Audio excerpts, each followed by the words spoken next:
This is my wild cherry tree in the background, and it is covered with wild cherries this year. I'm out here picking them so that I can make wild cherry jam.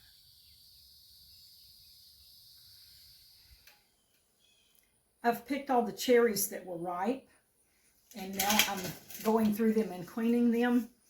These are the cherries before they're clean, right here.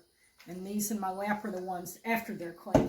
And what I'm having to do is I'm having to remove the little stems off of the cherries. A lot of the cherries, when you pick them, the stem sticks to the cherry. You have to pick all of them little stems off like that. So that's what I'm in the process of doing. And this is kind of tedious and it will take a while. All right, our next step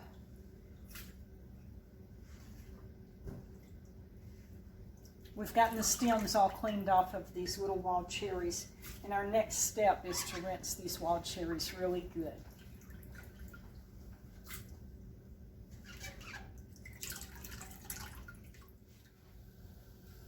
The cherries are rinsed well, and I've put them in a pot and covered them with water. I've got them over here on the stove, right here, and I'm going to let them cook here until they're nice and tender. I've got my burner on medium high, and then after that we'll go to the next step. Our berries are tender, so let's turn around here to the counter, and we're going to put them through a little strainer here, strain out the juice and the pulp. So I'm going to dip some out with this measuring cup. See, I've got a little strainer right here. Put them over in here.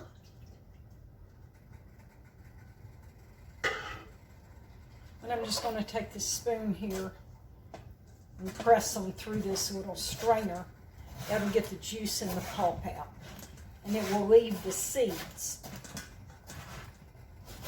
Now once I get as much juice and pulp out of this as I can, I'm going to put what's left in this pot right here, add a little water, put it back on the stove, and cook this a little bit, and then put it through the strainer a second time. So that way I'm hopefully getting as much juice and as much pulp out of these berries as I can. Now that I have gotten the juice and the pulp from the berries, we are actually at the point to where we can make the jam.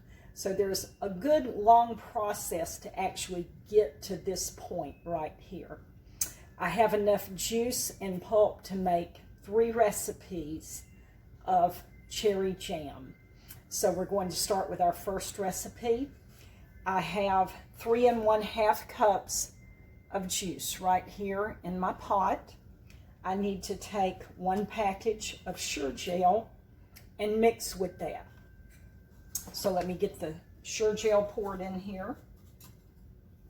I'm going to go ahead and crank my burner up to about medium high.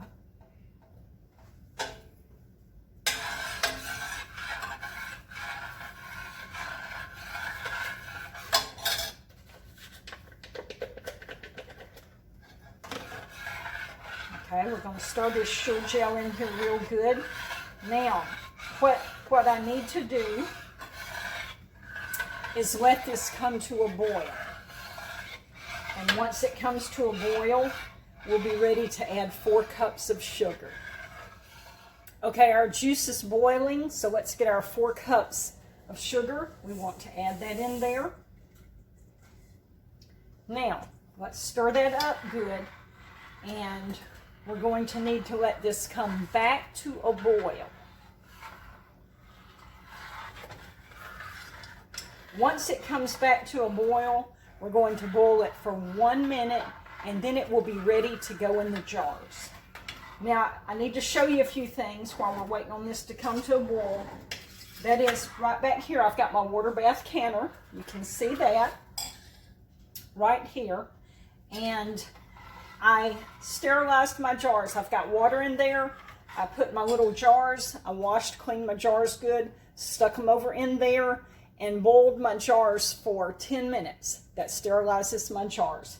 Also right back here, you can't see it. Let me see if I can move this over for a minute. See this little pan right here?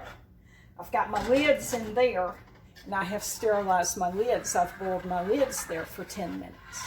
So they're sterilized. So all of that is ready to go. Once I get the jelly or get the jam in the jars, then I'm going to put them back in my water bath canner, and I'm going to water bath them for 10 minutes.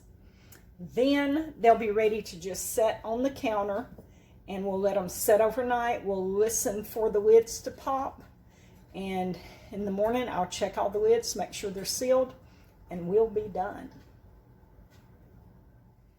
All right, our juice is boiling. Let me go set the timer.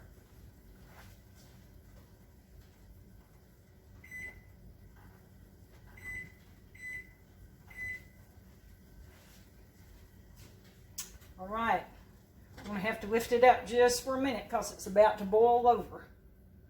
Let me turn my fire down just a little bit. I don't want it to boil over.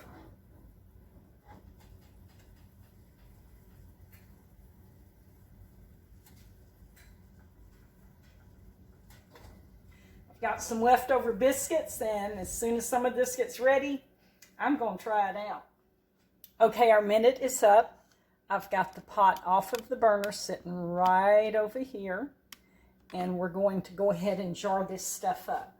Now there's a little foam here on the top of this jam, and I'm going to spoon that foam off. You want to get this foam off if you can, because it can cause you to have mold in your jar of jam if it gets sealed up in there in the jar. So we're just going to scoop this off. But now this foam is actually good to eat with some biscuits if you have some biscuits.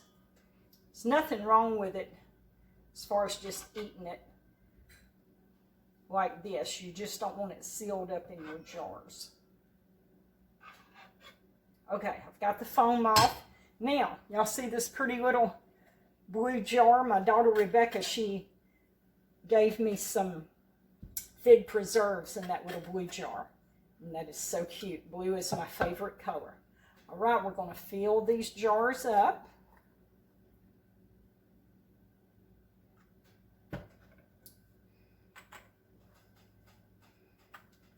This old metal funnel, this was my Granny Cochran's old metal funnel. I got a little bit of foam here. Let me get this foam off.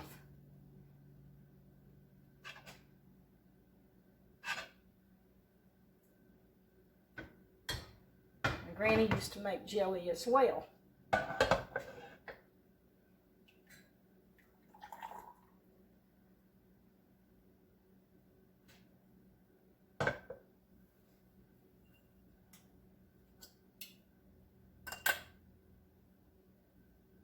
So you see the process we're going through here. We're going to do this until we get all of the jam in the jars. I'm finishing up my last jar here. I've got my jelly in my jar. You need to take a damp paper towel and wipe around the edge of the jar to make sure that you've got any jelly off of it that may have gotten on it. Put a sterilized lid on it. Put a ring on.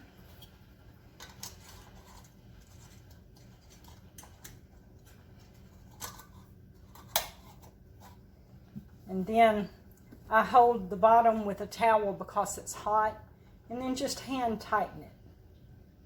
Okay, now these are ready to go into the water bath canner. Look, let me show y'all something. Y'all see this mess right here? This is a good reason to have a towel laying down on your counter. I put a towel down just in case I make a mess, and you're going to drop some of the some of the jelly or jam as you're dipping it from your pot over into your jars and everything. Some of it's going to drop, but I actually spilled one of my little jars of jam, and I just about died when I done that. But the towel, you know, caught that. The towel soaked it up. So that's a good reason to have a towel here, just to soak up a mess like that if you make a mess. All right, I've already got my rack for my water bath canner loaded. Let me go get it, and we're going to put it in that canner.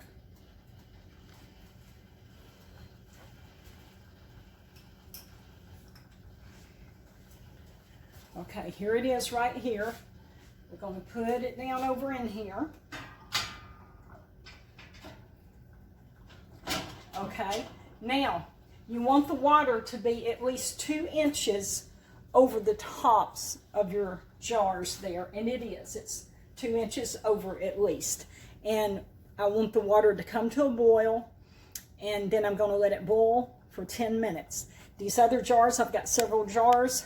I'm heating up this pot right here, and I've got a little disc in the bottom of it to keep the jars elevated off of the bottom of the pot.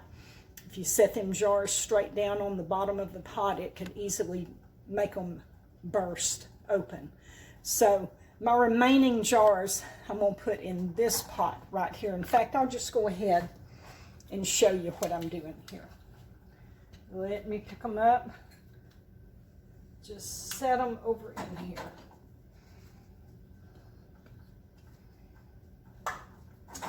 So I'm just setting them over in there like that. And when they're all done, I'll show you what we got. Okay, y'all, here's our finished product right here on the counter. We have 15 half pints of wild cherry jam.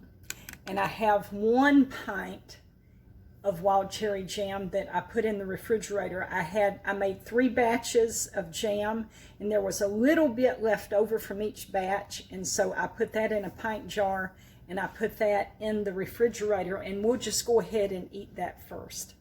Okay, y'all, this is how you make jelly or jam or preserves. This is the process you go through, and it's quite a process, but it is oh so worth it to get this finished product.